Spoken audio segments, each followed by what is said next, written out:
manos hacia manos de vuelta no sé si lo usan, la vuelta así, la que puedo si lo usan. Ni comen, si te lo hablan. Si no te estás así, por hablar. Ahora ve que tantos países la gente, a la chorsi, ahora, y todo. So sí. Yeah, he's got a gun. ¡Ay! Vamos a saw it. Kylo, quiero que quiere Kylo, quiero. Kylo. Uy, chegar. Quiere Kylo. Bangladesh, balón cayó, delivery, acá calamare, Bangladesh. He's got one too. You can see it. Finizales, Te escuché yo que te camina, adero. Kylo, finizales. Bangladesh, por favor. Finizales, que no está nada que caminar. Tires, esos son mis primeros lugar. Kylo. Ande el camión no puede salir de carro. Era segundo, de que le para acá de carros. Kylo, quiero llegar a Bangladesh. Ustedes conocen cotero, conocen ese estilo. Kylo, tú, no, tipo camión. Catelo que hacer y parlarlo, que te acuerdo con la. Parlarlo, dile que a casa no brindis. Vino un show, o sea, piluchar y pues se dalo. Para yo me dijo el político. Catelo que acá, dile que acá callarle, hay un muy pelón, varón pelón. Hincharon que a dos dijeron de. Concha, que la de hecho, por favor. Wow. So what did you think about that one? So first off, I agree that this is a real, like, physical thing that they're experiencing. Not that it's a spirit or that they're seeing it by their perception, but it's a real physical thing. I'm conflicted on whether the government had planned something like this, or if it was like they had dropped down or something. But I know some random encounter. Yeah, this is a physical though. Experience. Yeah, there was something there. They are expressing fear. I tap into them. Yep. They're scared to go in their own backyard because there is something there.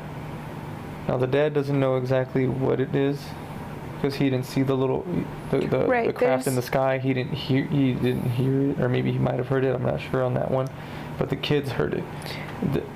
His sons heard it, and he's also carrying a gun. Right. He thinks that there's some kind of burglar, like animal or something. He wasn't prepared for this, but the other ones they did see. They did I tell guess his it dad, land. though. They did tell their dad about it, so he's still like 50-50 on it. But it looks like they saw whatever was back there. Yeah. And I could tap into the memories a bit of them, and I can see the initial fear of the sound of the crash, and then them getting up abruptly and checking on each other and everything, and then I get a vision of it's not in this clip of the video, but they're in the background around like the same time that they filmed this, and the feelings that they're creating are fear and confusion and something that I feel like an energy that they think they might die or something, like their life is at. Yeah, because he did describe that when he saw this thing, it had shiny eyes, you can see the mouth, you could see it breathing, but he felt paralyzed. Right. And wherever they heard the crash at, he had blurry vision, so whatever it was cloaked. Yeah. To some degree. And that makes a lot of sense because the vision that I have, it's almost as if I'm wearing goggles underwater. And now that you say that, it makes sense that he feels like his vision was impaired, or that he couldn't see from the craft what it was. Yeah. And I personally, I'm like getting such a headache from pushing. Yeah, I personally did a remote viewing session. You remember that? It was just me, and I had the ancestors' help, obviously, to help me get clear vision, to make it even stronger. And it was just under an hour session, and I went back to that time, and this was once the video started coming out. I was really curious into it. I was really into it. I was like, this kind of stuff doesn't happen. And so I did the session, and I tapped into their memories and what happened that night. I put myself there, and as you can see in the beginning of the video, they were wondering if it was to the left of them, just Right. beyond the corner of the building. And I felt their fear in that moment. And then I saw the being, and I saw what it was. To some degree, like it was what they described. It was this grayish, greenish being with big, shiny eyes, all black though, big mouth, didn't have fur, because that's one of the things I It was like tough skin. Yeah, and they were tall and lanky. So they definitely feel like they saw something that was non-human, and that's what I saw from the remote viewing session as well. And then later throughout that night, after that session, and I told you about this when I walked to the store really quickly. This was at nighttime, and I usually don't feel fear around here. I felt spooked by something, but it was just really their energy that they were carrying that I tapped into that made me feel like I needed to be spooked or scared of something around me. Yeah, and that doesn't happen to me often. No. So it was clear in that moment. I was like, okay, you know what? These aren't my emotions. It's theirs. Right. So overall, our conclusion. Yeah. What were you gonna say? No, I was gonna say what throws me off is that the aliens or the whatever beings, they seem just as confused as the humans are, honestly. Really? Yeah, I don't feel like it was an accident.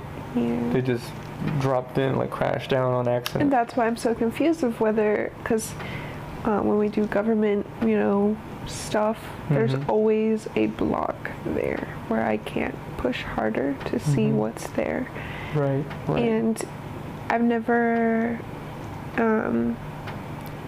felt that way with something that was organic like the other videos, and with this one I feel like I'm either being blocked, or I don't know how the guy said that there was like some form of cloak where he couldn't see anything. I don't know if maybe I'm experiencing that.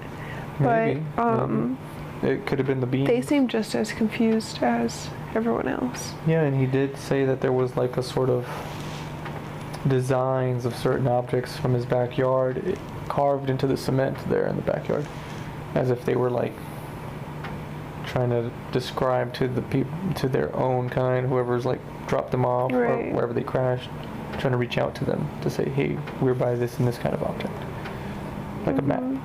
Yeah. And so our conclusion is that it's real. It's real, but the origin of these creatures are undetermined.